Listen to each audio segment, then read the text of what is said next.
Sveiki, draugi!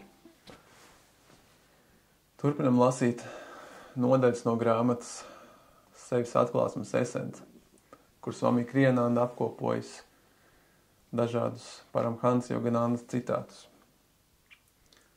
Un šodien lasīsim pirmo nodaļu – materiālisma muļķība. Šis tās šajā nodaļā kādam varētu trāpīt zem jostas vietas, bet izmantojot to kā iespēju introspekcijai par to, ka varbūt kaut kas ir jāmaina savā dzīvē. Un tā materiālisma muļķība. Patiesība vienkārši ir. Par tās pastāvēšanu nevar izlemt. Tā ir jāuztver katra indivīda nemainīgajā iekšējā sevī. Paramhansa Yogananda teica: materiālais zinātnieks izmanto dabas spēkus, lai padarītu cilvēka vidi labāku un komfortablāku. Garīgais zinātnieks izmanto prāta spēku, lai apgaismotu dvēseli. Prāta spēks parāda cilvēkam ceļu uz iekšēju laimi, kas dod tam imunitāti pret ārējām nērtībām. No abiem zinātnieku tipiem, kurš tu teiktu sniedz lielāku pakalpojumu? Noteikti garīgais zinātnieks. Kāda jēga tērēt visu savu laiku uz lietām, kas neilgst? Dzīves drāmas morāli ir fakts, ka tā ir tikai tas drāma, ilūzija. Muļķi iztēlojoties, ka luga ir īsta un ilgstoša, raud bēdīgajās daļās, skumst, ka laimīgās daļas neilgst, bēdājas, ka lugai visbeidzot jābeidzas. Ciešanas ir sots par garīgu aklumu. Gudrie no otras puses, redzot drāmu kā maldus, kas tie ir, meklē mūžīgo laimi iekšējā sevī. Dzīve tiem, kas nezin, kā ar to tik galā, ir drausmīga mašīna. Agrāk vai vēlāk tās sagriež tos gabalos.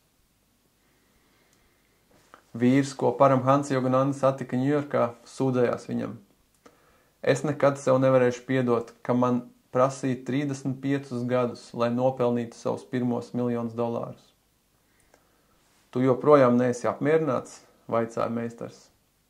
Tālu no tā, vaimanāja biznesmenis. Mans draugs ir nopelnījis jau vairāk kārt tik daudz. Tagad es nebūšu laimīgs, kamēr nebūšu nopelnījis 40 miljonus.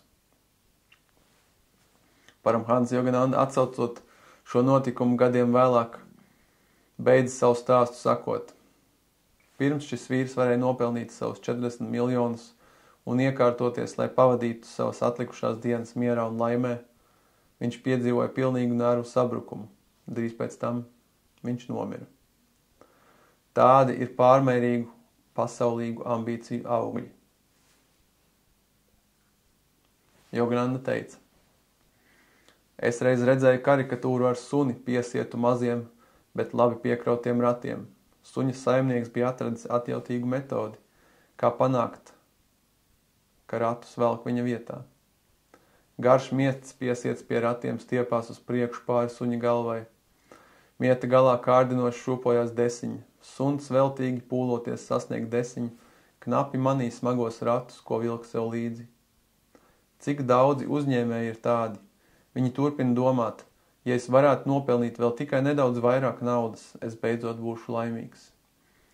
Kaut kā viņu laimes desiņi turpina attālināties no viņu tvēriena.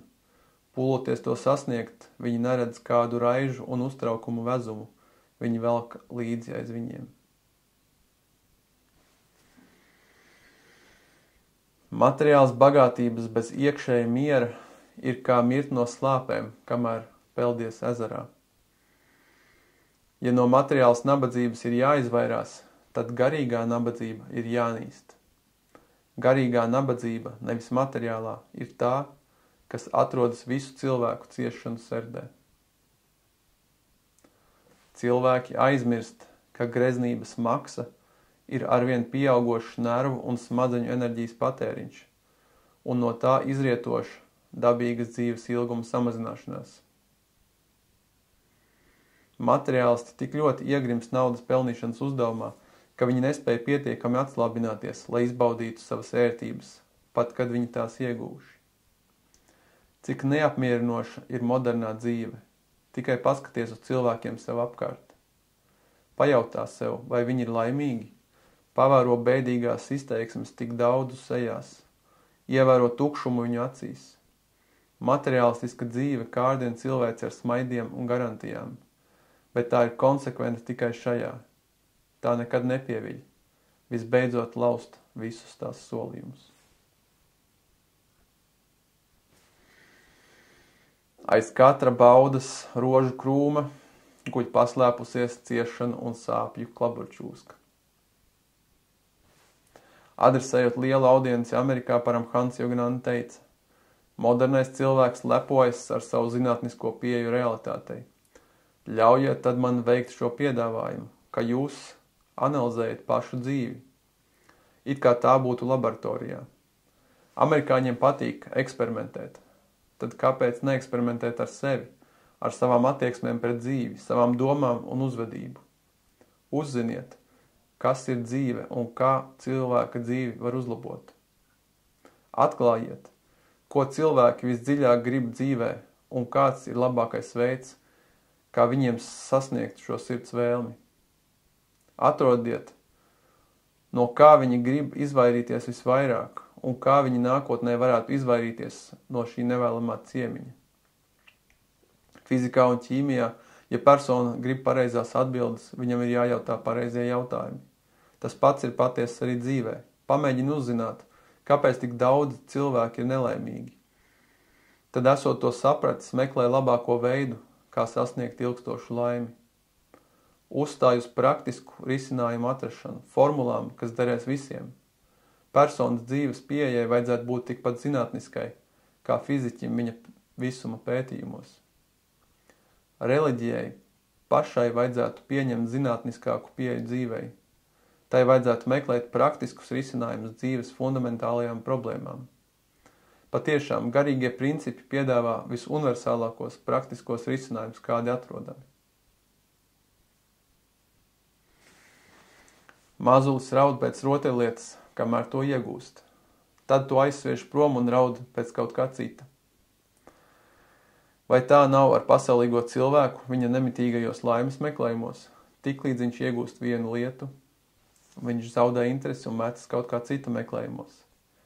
Nekas šajā dzīvē viņu neapmierina uz ilgu laiku. Dvēsele nevar atrast savu pazaudēto laimi materiālās lietās tā iemesla dēļ, ka mierinājums, ko tā sniedz, ir viltots. Esot zaudējis kontaktu ar iekšēju svētlaimi, cilvēks cer apmierināt šo savu vajadzību sajūtu pseido baudās.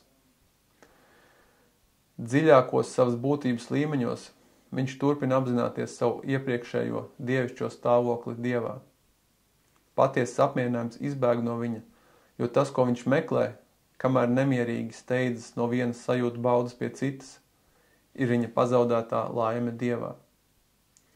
Ak, aklums, cik ilgi tu turpināsi pirms ciešot no pārmērības, garlaicības un riebuma, tu meklēsi prieku iekšienē, kur vienīgi to var atrast. Rana,